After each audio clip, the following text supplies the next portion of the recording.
session, folks. Calling all 29ers. Welcome on board.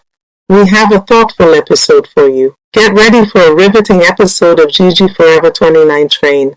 Today, we're thrilled to welcome back Dr. Jacques Hyacinth. He'll explore the compelling concept of peace in a way you've never heard before. Dr. Hyacinth will share insights on how peace transcends the absence of conflict, weaving in justice, well-being, and human rights. He'll draw inspiration from the legacies of Mahatma Gandhi, Martin Luther King Jr., and Leo Tolstoy, advocating for nonviolence. Prepare for an enlightening journey with Dr. Hyacinth's profound wisdom. All aboard for an episode that promises to be nothing short of extraordinary.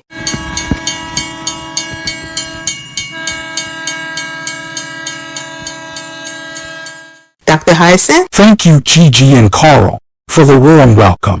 It's truly an honor to contribute to a platform that champions peace. My presentation, A New Approach to Peace, resonates with the GG Forever 29 Train's vision. Hello to you all.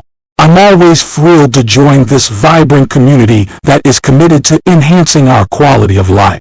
Now, without further delay, let's dive in. Peace, as we know it, usually denotes the absence of war.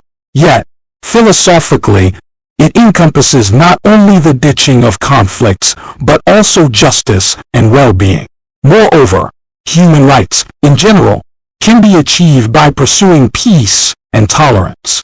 Some great thinkers and activists like Gandhi and Martin Luther King Jr. were not shy about nonviolence in reaching their objectives. However, the famous writer Leo Tolstoy, who adopted pacifism, strongly believes that violence is inherently wrong without room for self-defense. His opinion may be expressed on moral grounds, religion, or dogma. Fundamentally, peace is a state of tranquility during which there is no war, on the one hand, and no disturbance, on the other. Most politicians are not warmongers. Broadly, citizens in the country or community enjoy a state of concord or harmony and the truancy of social struggles among them. The root of peace, as opposed to war, which leads to death, injuries, diseases, and massive migration, stems mainly from human values that allow us not merely to connect with one another, but to put into practice our morality. Nonetheless, the causation of peace remains multifaceted, with policies, good governance, social justice, equality, and economic development that approve of a just war against poverty, obviously, with the help of education, social cohesion, and job opportunities. In terms of its personification, peace demonstrates individual well-being and global stability. To put it differently, someone at peace should be able to sense a certain resiliency to handle life peregrinations while being free from stress and anxiety. By the same token, they should have respect, compassion, and empathy to gain confidence and maintain good relationships in terms of social conflict resolution. Still, a peaceful image in the national arena brings a broader sense of collective unity, which can protect the citizens from outside intervention. Internationally, the government more frequently provides good cooperation with other nations and solutions through diplomatic correspondence. But global peace, in general, is cemented by national agreements and treaties. Lastly, to promote peace, politicians should be educated about conflict prevention by adopting a culture of tolerance and negotiation, building rapport, and articulating plans with positive outcomes for maintaining peace. The rationale exists because most human beings are preoccupied with outside economic gains, including the desire to accumulate more wealth and never be satisfied. More specifically, most heads of state who initiate war simply try to gain economic omnipotence. In closing, the UN has been more than a bystander during armed conflicts because of its negotiations and sanctions despite political pressures.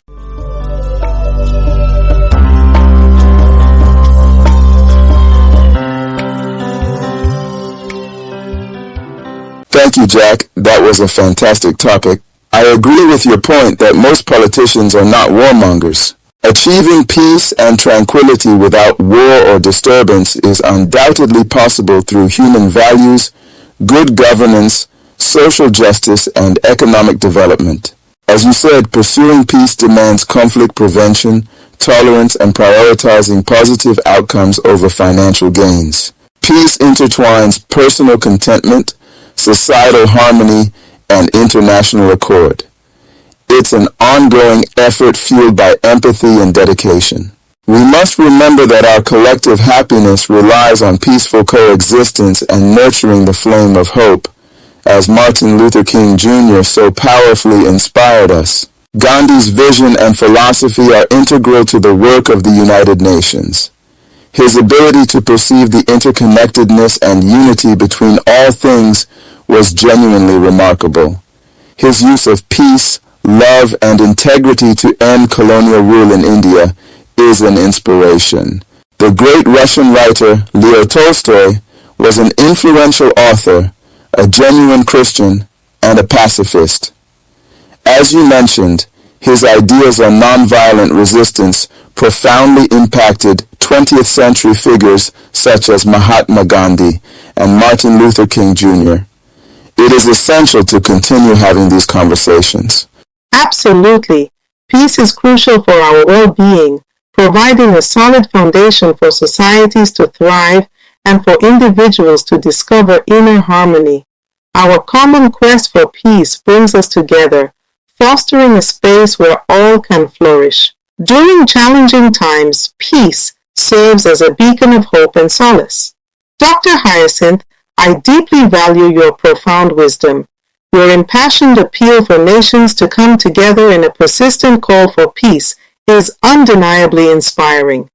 Your words deeply resonate with us, and I trust they will uplift not only our fellow 29ers, but also many others. As you rightly mentioned, politicians must prioritize conflict prevention, tolerance, negotiation, and positive outcomes to sustain peace rather than pursuing war for economic gain.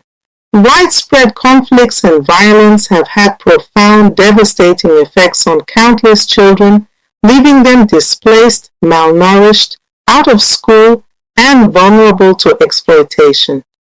Let's open our hearts and lend an ear to those enduring persecution, hunger, and displacement. Once more, thank you, my friend. In closing, as fellow 29ers, let's continue to advocate for global peace, recognizing it as the essence of humanity and the cornerstone of a harmonious future. I want to share a beautiful song from Catholic and Christian choral music, Let There Be Peace on Earth. This timeless piece conveys a powerful message of peace and unity, inspiring listeners around the globe for decades. Its lyrics urge individuals to take personal responsibility in bringing peace to the world, starting from within and radiating outwards.